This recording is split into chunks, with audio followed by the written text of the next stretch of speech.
Hello students, आपका अपने tutor talk channel में स्वागत है। आज का हमारा टॉपिक है डेरिवेशन ऑफ पोटेंशियल एनर्जी। जिस तरह से हमने काइनेटिक एनर्जी को ड्राइव किया था उसके फार्मूले को, उसी तरह से हम पोटेंशियल एनर्जी के फार्मूले को आज ड्राइव करेंगे। Potential energy, the energy of a body due to its position और changes in shape is known as potential energy. अगर किसी बॉडीज़ में उसकी पोजीशन या फिर शेप के चेंज होने के कारण जो एनर्जी होती है उसे पोटेंशियल एनर्जी कहते हैं। जैसे अगर किसी ग्राउंड्स के ऊपर कोई ब्रिक, कोई ईंट, कोई पीस पड़ा हुआ है तो उसमें कोई एनर्जी नहीं है अगर वो ग्राउंड के ऊपर पड़ा हुआ है। तो कहने का मतलब अगर कोई ब्रिक ग्राउंड पर पड़ गया तो उसमें कोई एनर्जी नहीं है, वो कोई वर्क नहीं कर सकती है। लेकिन अगर इसी को उठाकर हम किसी दीवार के ऊपर रख देते हैं, अब इसी ब्रिक को अगर हम ऊंचाई पर रखा तो क्या होगा, उसके लिए हमें कुछ ना कुछ वर्क करना पड़ेगा जिससे कि इसमें एनर्जी स्टोर हो जाएगी। जहाँ आप कह सकते हैं कोई भी चीज़ हाई पोजीशन पर पड़ी है तो उसमें कुछ ना कुछ एनर्जी स्टोर होती है, क्योंकि जो ग्रेविटेशनल फोर्स होगी वो उसको नीचे की तरफ पुल करेगी, वो नीचे की तरफ पुल करती है, जिसके कारण वह एनर्जी उसमें जो भी क्रिएट होगी उसे हम बोलते हैं पोटेंशियल एनर्जी। तो अगर इसका मास हम मान लेते हैं m,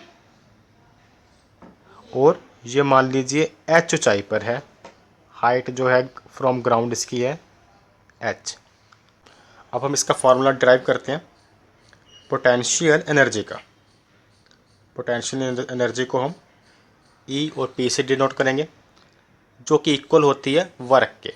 जब भी कोई एनर्जी यूज़ होती है तो कुछ ना कुछ वर्क होता है उसमें। और वर्क का फॉर्मूला क्या है आपको पता है? वर्क का फॉर्मूला होता है फोर्स मल्टीप्लाई डिस्प्लेसमेंट।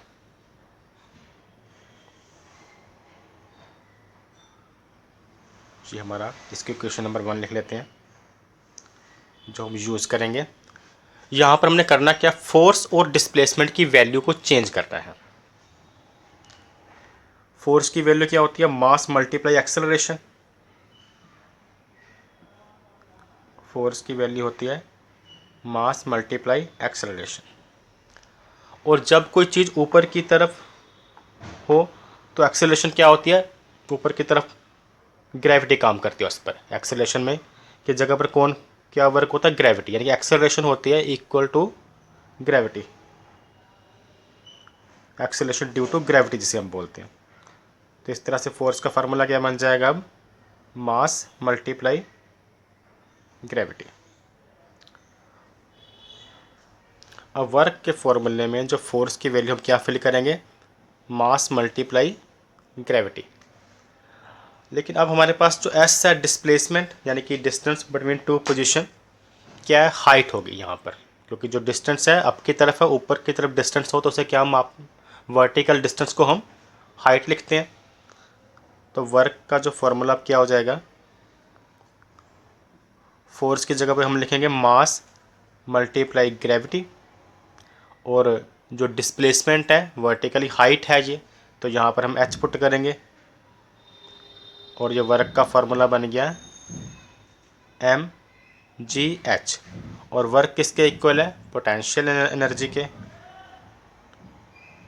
तो इस तरह से पोटेंशियल एनर्जी का जो फार्मूला हमारे पास आ जाता है mgh। Thanks for watching.